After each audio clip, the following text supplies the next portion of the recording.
Hello बच्चों, this side educator सिमरन और आज हम करेंगे नया चैप्टर जो कि है बिजनेस एनवायरनमेंट।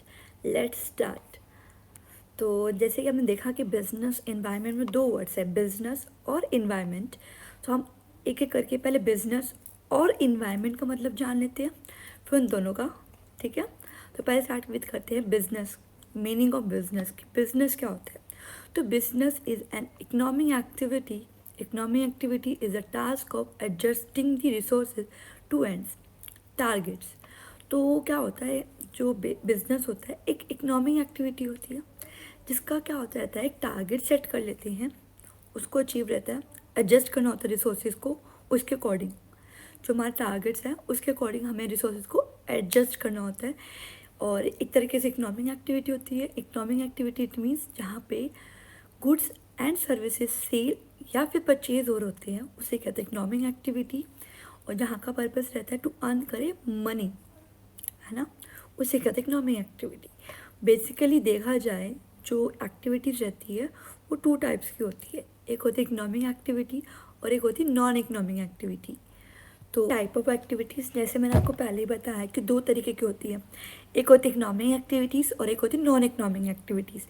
तो इकोनॉमिक एक्टिविटीज़ क्या होती है, जो सी एक्टिविटीज़ जो हम करते हैं for the production distribution of the goods and services, उसे कहते हैं इकोनॉमिक एक्टिविटीज़।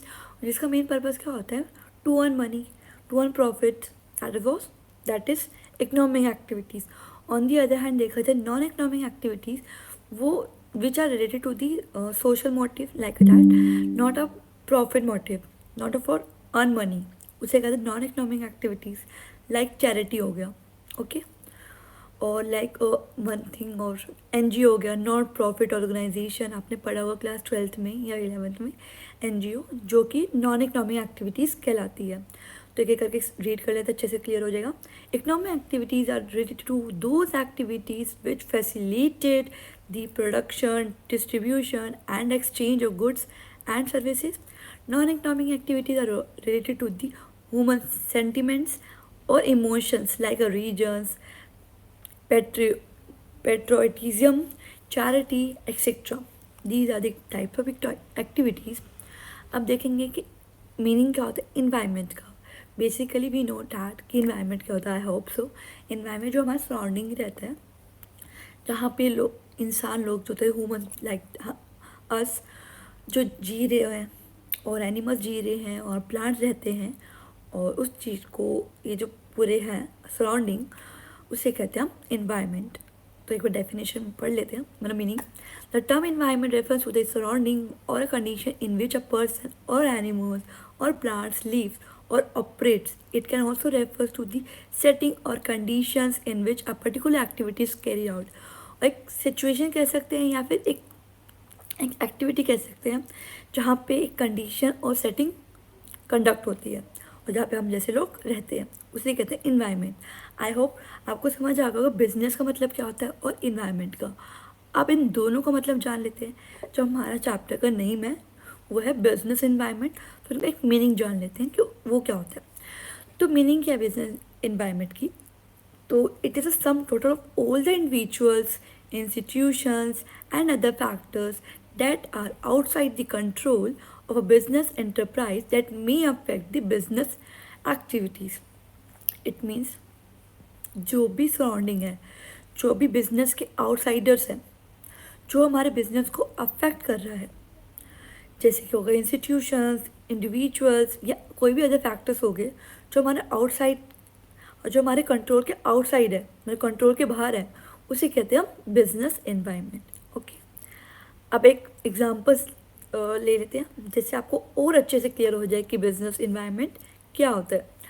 तो पहला example, changes in fashions and taste of consumers में shift demand in the market from existing products to new ones. अगर कंज्यूमर्स के अगर fashion में चेंजेस आते हैं या फिर डिमांड में चेंजेस आते हैं, उससे क्या रहता है, वो क्या कर देता है, शिफ्ट कर देता है उनके जो भी डिमांड रहती है एग्जिस्टिंग प्रोडक्ट्स में। तो वो जो डिमांड रहती है एग्जिस्टिंग प्रोडक्ट्स में वो कम हो जाती है, और जो न्यू वंस है, जो न्यू प्रोडक्ट्स है, जो न्यू डिमांड्स है, वो उनकी इंक्रीज़ हो जाती है, तो चेंजेस आ जाती है। Next, increase in taxes by government can make things expensive to buy. अगर गवर्नमेंट अगर टैक्सेस इंक्रीज कर देता है, जिसकी वजह से क्या रहता है, जो प्रोडक्ट्स होते हैं या गुड्स होते हैं उन वो बहुत एक्सपेंसिव हो जाते हैं। Next, increase competition in the market में reduce the profit margin of firms. और अगर कॉम्पिटिशन बढ़ गया तो जिसकी वजह से क्या इफेक्ट पड़ता है, तो प्रॉफिट मार्जिन रहता है वो रिड्यूस हो जाता है। क्योंकि जहाँ पे कॉम्पिटिटर्स होते हैं तो हम क्या सोचते हैं कि हम कम अमाउंट में सेल कर दें, अमाउंट में गुड्स पर सेल कर दें, जिससे क्या रहता है कि हम अमाउंट हमारे अगर गुड्स के ज़्यादा रहेगा तो वो दूसरे जो हमारे कॉम्पिटिटर्स हैं उनसे परचेज़ कर लेंगे, तो जिसकी वजह से हमें अपना रेट क्या करना पड़ता है, कम, और जिससे क्या होता है हमारा जो प्रॉफिट मार्जिन होता है वो भी रिड्यूस हो जाता है। ओके, आई होप अब तो अच्छे से क्लियर हो गया होगा, क्योंकि हमने बिजनेस इन्वायरमेंट का एग्जाम्पल भी देख लिया है। अब एक डेफिनेशन देख लेते हैं। वैसे डेफिनेशन बहुत लोगों ने बताई है, पर मैं 2 ऑथर्स की लाई हूँ जिन्होंने बताया है। पहला था introduce. The term business environment of a company is defined as a pattern of all the external influences that affect its life and development. मतलब जो भी बिजनेस इन्वायरमेंट है, जो भी डिफाइन क्या करता है, एक पैटर्न करता है, जो भी एक्सटर्नल फोर्सेज हो गए हमारे, जो क्या करता है हमारे बिजनेस को अफेक्ट करता है, उसे कहता है बिजनेस इन्वायरमेंट। ये किसने कहा, एंड्रयूज ने। सेकेंड डेफिनेशन देख लेते हैं। Business environment consist of all external and internal forces that influence the complex interaction of the market, production and finance, the 3 basic components of the business world. ये किसने बोला, जी क्रिट्स एंड सीटी डोगर ने। तो उन्होंने कहा है कि जो बिजनेस इन्वायरमेंट होते हैं वो क्या इंक्लूड करते हैं, सारे एक्सटर्नल फोर्सेज हो गए या फिर जो भी इंटरनल फोर्सेज हो गए उनको इंक्लूड करता है। और बेसिकली देखा जाए बहुत कॉम्प्लेक्स इंट्रैक्शन रहता है किसके बिटवीन में, प्रोडक्शन हो गया, फाइनेंस हो गया एंड मार्केटिंग। ये 3 बेसिक कंपोनेंट्स होते हैं हमारे बिजनेस वर्ल्ड में, तो इनके बीच में बहुत कॉम्प्लेक्स इंट्रैक्शन रहता है। ओके, ये किसने बोला है, जी क्रिट्स एंड सीटी डोगे ने ये डेफिनेशन बताई है। तो ये भी आपकी डेफिनेशन कंप्लीट होती है। अब देखते हैं फीचर्स। तो पहला आता है dynamic in nature. Dynamic in nature it means change रहता है टाइम टू टाइम। डायनेमिक का वर्ड तो पड़ता है आपको सबको, कि जहाँ पे हर चीज़ टाइम टू टाइम चेंज हो जाती है उसे कहते हैं डायनेमिक। तो फॉर एग्जांपल क्या रहता है, जैसे प्रेफरेंसेस रहते हैं कंज्यूमर्स की, वो चेंजेस होती रहती है time to time. New competitors या न्यू कॉम्पिटिशन्स मतलब मार्केट में आ जाते हैं, ठीक है, जिसके वजह चेंजेस आ जाते हैं पूरी मार्केट में। तो दीज आर दी एग्जाम्पल्स कह सकते हैं डायनेमिक इन नेचर, कि चेंज मतलब टाइम टू टाइम चेंज होता रहता है हमारा business environment. Next, business environment is complex. ये हम बाद में करेंगे, पहले हम बाकी टॉपिक कर लेते हैं, फिर आपको ईजी समझ आ जाएगा।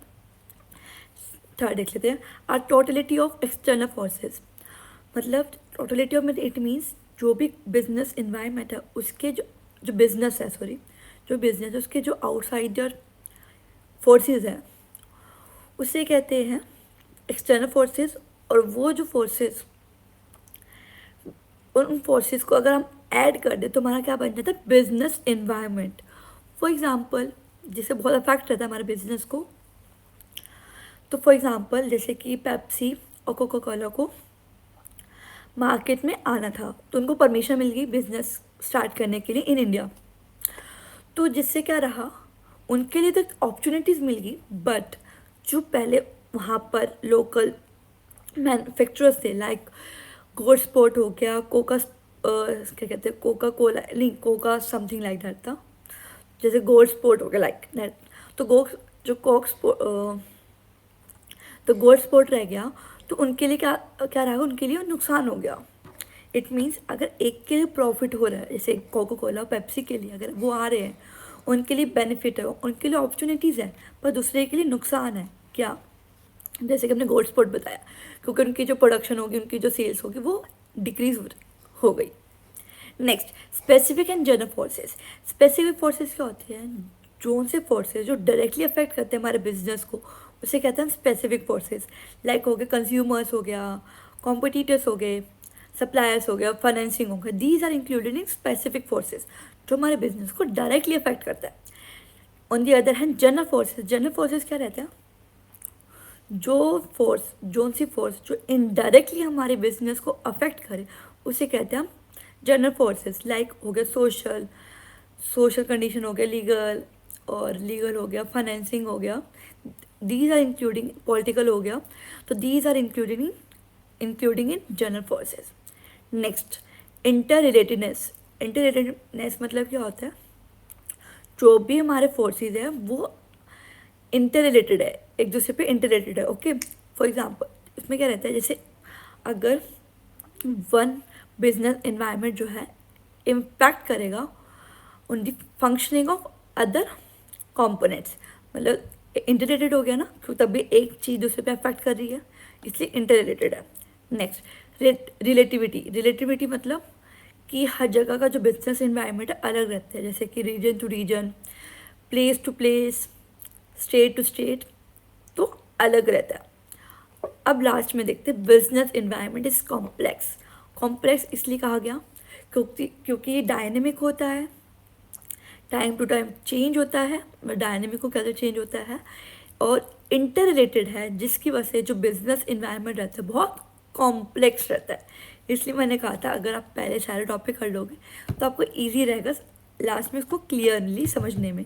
ओके, तो यही आपके फीचर्स हैं। अब देखते हैं इंपॉर्टेंस क्या होते हैं। पहला आता है enables to identify the business opportunities.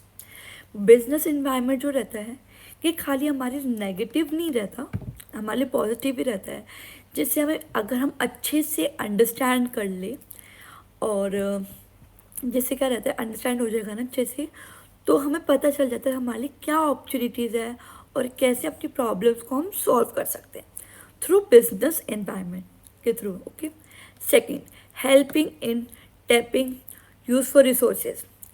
Through business environment we know that कि क्या चीज़ हमारे लिए बेस्ट है, ठीक है, और कैसे हमने रिसोर्सेज को मिनिमाइज़ करें। अगर हमें पता चल जाता है कि हमारे बिजनेस में, जैसे हमें पता चल जाता है हमारे कंज्यूमर का क्या सा टेस्ट है, तो हम वही रिसोर्सेज को प्रोड्यूस करेंगे, ये नहीं कि हम और भी प्रोड्यूस करें, जिससे क्या रहता है हमारे जो रिसोर्सेज है वो यूज़फुल हो जाते हैं। हम उसी रिसोर्सेज को हेल्प मतलब यूज़ करते हैं, हमारे मिनिमाइज हो जाते हैं, हमारे वेस्टेज ऑफ रिसोर्सेज को, जो वेस्टेज ऑफ रिसोर्सेज वो कम हो जाती है। Next, coping with changes. अगर हम डायनेमिक रहते हैं इसमें, तो हम तो time to time easily change कर पाते हैं अगर हम पता होता है। Next, assistance in planning. Planning में हेल्प करता है, अगर हमें पता होगा बिजनेस कैसा है, हमारी अपॉर्चुनिटीज़ क्या है, हमारा नुकसान क्या है, हमारा थ्रेट्स क्या है हमारे बिजनेस का, तो उसके अकॉर्डिंग हम ईजिली प्लानिंग कर पाते हैं। Next, help in improving performance. अगर हम सब कुछ बिजनेस की अपॉर्चुनिटीज़, थ्रेड्स, हमें पता होगा हमारी क्या प्रॉब्लम्स हैं, हमारा क्या बेनिफिट्स है, जिसकी वजह से हमारे जो बिज़नेस को इम्प्रूव कर सकते हैं, कि अगर हमारा जो नुकसान है हम उसको अच्छे तरीके से इम्प्रूव कर सकते हैं। ओके, तो ये सारा हमारा था इम्पॉर्टेंस। अब देखेंगे स्कोप ऑफ बिजनेस एनवायरनमेंट।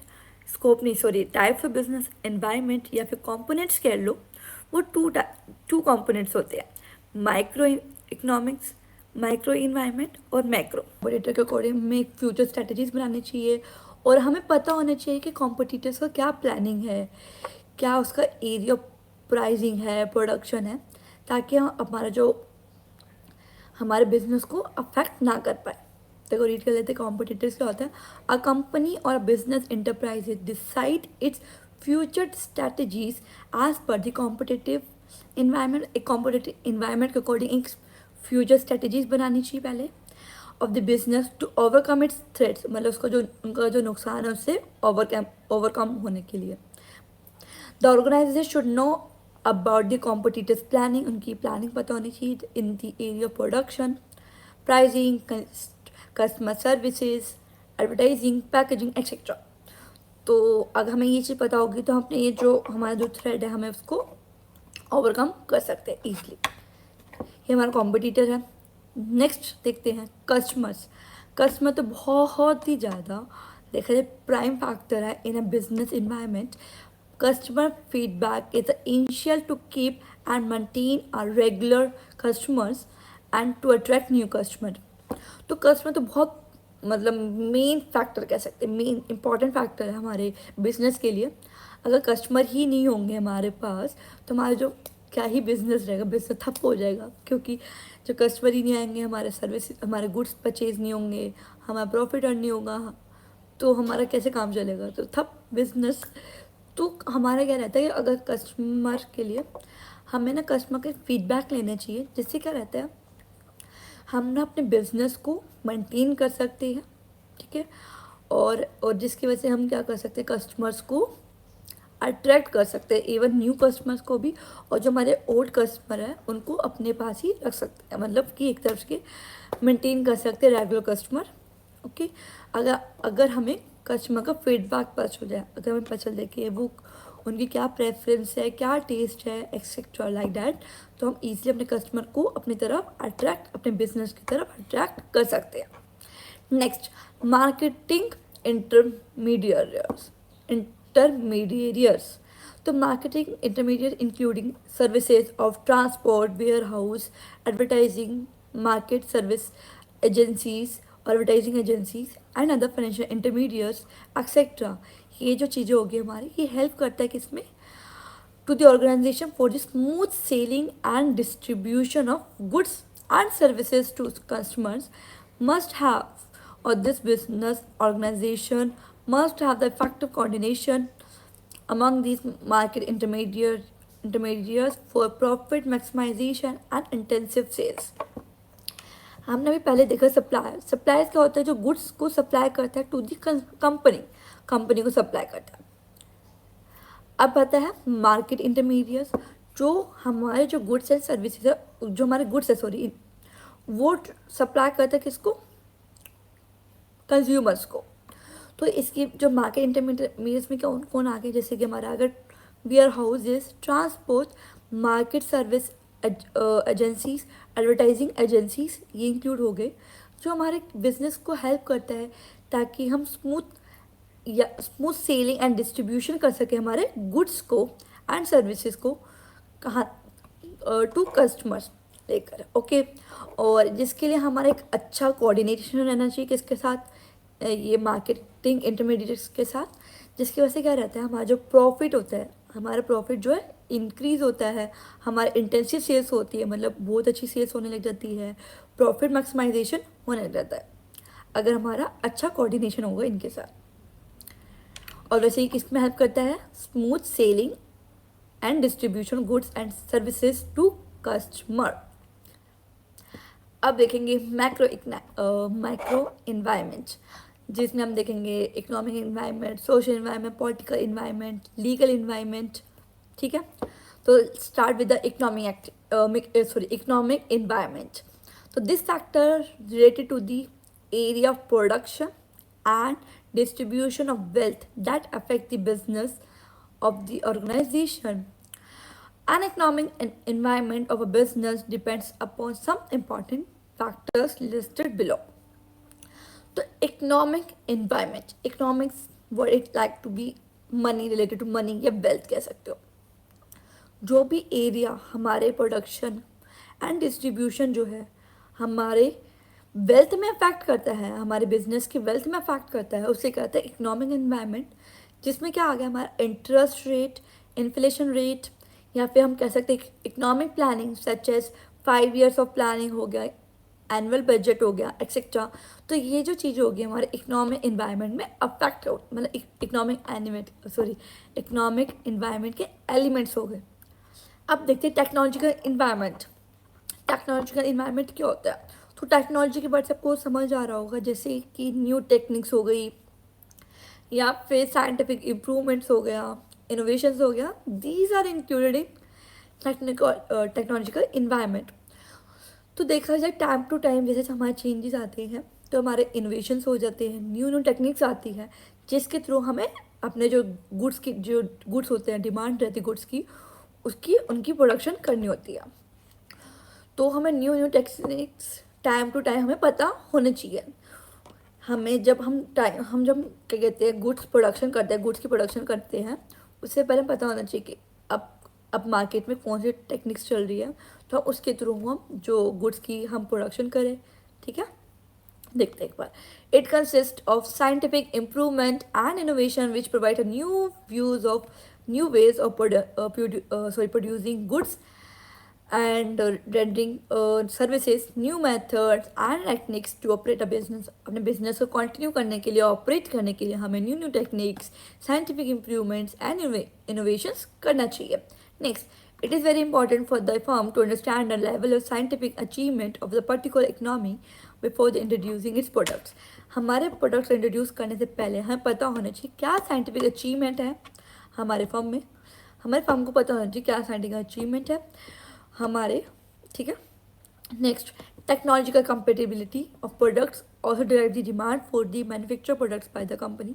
जो मैं आपको भी बताई थी कि जो हमारे प्रोडक्ट्स की प्रोडक्शन करने से पहले हमारी डिमांड है जो भी प्रोडक्ट्स की, उसकी प्रोडक्शन करने से पहले हमें पता होना चाहिए कि क्या टेक्निक्स चल रही है मार्केट में, और उस टेक्निक्स के अकॉर्डिंग हमें करना चाहिए. टाइम टू टाइम जैसे चेंज होती रहती है टेक्निक्स, उसके अकॉर्डिंग हमें करना चाहिए. Next, social environment.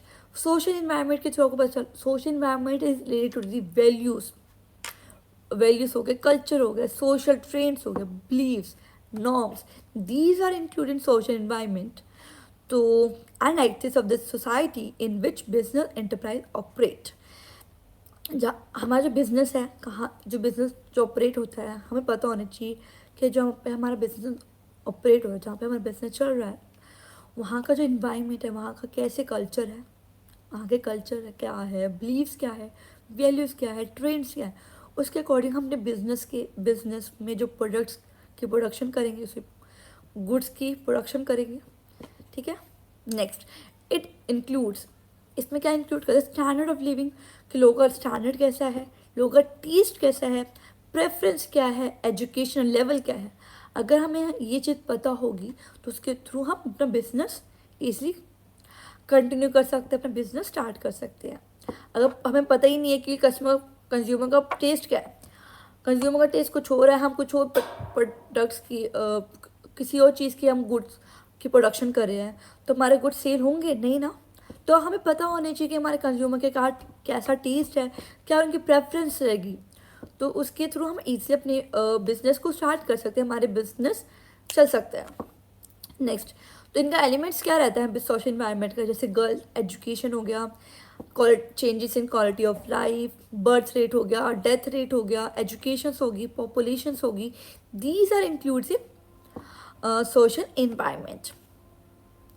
Next, political environment. Political environment आ गया, तो पॉलिटिकल इन्वायरमेंट लाइक नेता वगैरह जो आ गए हमारे, तो इसमें क्या रहता है, गवर्नमेंट्स आ गई. तो these all are the factors related to the government affairs such as type of government in power, attitude of government towards different groups. हमारे जो गवर्नमेंट का क्या है, कैसा एटीट्यूड रहता है डिफरेंट और ग्रुप्स का, और कैसा अफेयर रहता है, हमें पता होना चाहिए. The political environment has immediate and great impact on the business transition. So business man must scan this environment very carefully. जो हमारा बिजनेस इन्वायरमेंट पॉलिटिकल इन्वायरमेंट है, हमारे बिजनेस में बहुत ज़्यादा इम्पैक्ट करता है. तो जिसके लिए हमें पॉलिटिकल इन्वायरमेंट के बारे में पता होना चाहिए, उनका क्या इम्पैक्ट पड़ेगा पता होना चाहिए हमारे बिजनेस के लिए, ताकि जो हमारा जो इम्पैक्ट है वो कम पड़े.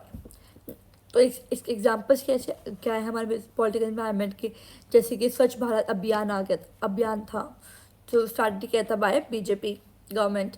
Skills Indian development movement started by the BJP government. Constitution of the government, government intervention in the business, foreign policy of the government. हमें पता होनी चाहिए foreign relation values of ideology of political party, कि हमारी जो foreign मतलब जो हमारी पॉलिटिकल पार्टीज है उनका क्या रिलेशन है फॉरेन लोग फॉरेन पॉलिसी से पता चाहिए, फॉरेन पॉलिसी पता होनी चाहिए गवर्नमेंट की, जिसके थ्रू हम अपना बिजनेस मतलब एक तरीके से कंटिन्यू रखते हैं. और पता होना चाहिए इवन कि हमारे जो पॉलिटिकल क्या इम्पैक्ट करेगा हमारे बिजनेस में, जिसके थ्रू हम अपने बिजनेस को ईजिली स्कैन कर सकें, हमारे अपने बिजनेस को ईजिली स्टार्ट कर मतलब कंटिन्यू कर सके. अगर पता होगा कि हमारे बिजनेस में क्या इम्पैक्ट आ रहा है और क्या हम ठीक कर सकते हैं. Next, legal environment. Legal environment, it includes the various legislation passed by the administrative orders issued by the government authorities, court judgment, as well as the decision rendered by the various commissions and agencies at every level of the government. तो legal environment का होगा जो भी legislature पास किए जाते हैं through government के through, court के थ्रू, तो दीज आर इंक्लूड, जो भी जजमेंट होती है वो इंक्लूड होता है लीगल इन्वायरमेंट। जो हमारा बिजनेस रहता है वो हमारा लीगली होना चाहिए, जो हमारा लीगली होना चाहिए, जो हमारे गवर्नमेंट ने बताया गया उसके अगेंस्ट नहीं जाना चाहिए। जैसे कि अभी हमारे गवर्नमेंट ने बैन करे हुए हैं पटाखे, ठीक है, तो अगर जो लोग पटाखे बेच रहे होंगे तो वो इलीगल कहलाएगा, है ना। तो हमें जो भी गवर्नमेंट के थ्रू हमें जो भी हमें लेजिस्लेचर पास किए गए हैं गवर्नमेंट के थ्रू, कोर्ट के थ्रू, हमें उस चीज़ को फॉलो करना चाहिए। नहीं तो अगर हम नहीं करेंगे तो वो हमारे बिजनेस इन्वायरमेंट, हमारे बिजनेस को बहुत अफेक्ट करेगा। और इवन तो जो लेजिस्लेचर गवर्नमेंट के थ्रू जो पास किए जाते हैं वो चेंज भी होते रहते हैं। Next, in India, every business enterprise must have working knowledge about the various laws like Companies Act, Industrial Development and Regulation Act, FEMA, Factories Act, Trade Union Act, Consumer Production Act, Companies Act, etc. जब हम business start करते हैं उससे पहले हमें पता होना चाहिए कि हमारे वर्किंग जो हमारा काम है उसके बारे में नॉलेज होना चाहिए, उनके रिलेटेड क्या एक्ट बने उनके बारे में पता होना चाहिए। जैसे कि हमारा बिजनेस स्टार्ट हुआ तो उसमें हमें पता होना चाहिए कि कंज्यूमर का क्या एक्ट है, कंज्यूमर प्रोटेक्शन क्या एक्ट है, कंपनीज एक्ट क्या है। तो हमें दीज एक्ट हमें पता होना चाहिए कि अगर हम कंज्यूमर के साथ ऐसा करेंगे तो कंज्यूमर क्या कर सकता है, हमारे कंपनी की क्या एक्ट है, क्या उसके कौन मतलब क्या कहते हैं जो पॉइंट्स होते हैं रेगुलेशंस है, क्या हमें पॉइंट्स गिवन है, क्या हमें फॉलो करना है। तो ये हमें सब कुछ पता होना चाहिए हमारे बिजनेस स्टार्ट होने से पहले। अब लास्ट टॉपिक रहता है इंटरनेशनल इन्वायरमेंट। इसके बाद हमारा चैप्टर जो है बिजनेस इन्वायरमेंट कंप्लीट हो जाएगा। तो इसमें क्या आ जाता है, there is a need for universal rule of business from a global perspective. The new scenario, the aim of business is to reduce the gap between the domestic prices and the world prices and lower the trade barriers, tariffs and liberalize the trade regime through the adoption of liberalization, privatization and globalization for the development of the business। ये जो international environment है जो हम अब connect कर रहे थे internet globally दूसरे कंट्री से भी। तो इसमें क्या रहता है, जो भी हमारे डोमेस्टिक प्राइस रहते हैं, हमारे जो कंट्री के अंदर जो प्राइस रहते हैं और जो प्राइस रहते हैं फॉरेन में, समझ जो वर्ल्ड प्राइस रहते हैं उसके जो बीच में गैप रहता है, हाँ उसको रिड्यूस कर पाते हैं, ठीक है। जो इनका एम रहता है, जो बैरियर रहते हैं हम अपने गुड्स को एक्सपोर्ट इम्पोर्ट्स करने में, वो रिड्यूस करता है। कि ये कैसे हुआ, थ्रू एलपीजी में लिबरलाइजेशन, प्राइवेटाइजेशन एंड ग्लोबलाइजेशन। ये होने के बाद हम ईजिली अपने गुड्स को एक्सपोर्ट इम्पोर्ट कर पाते हैं।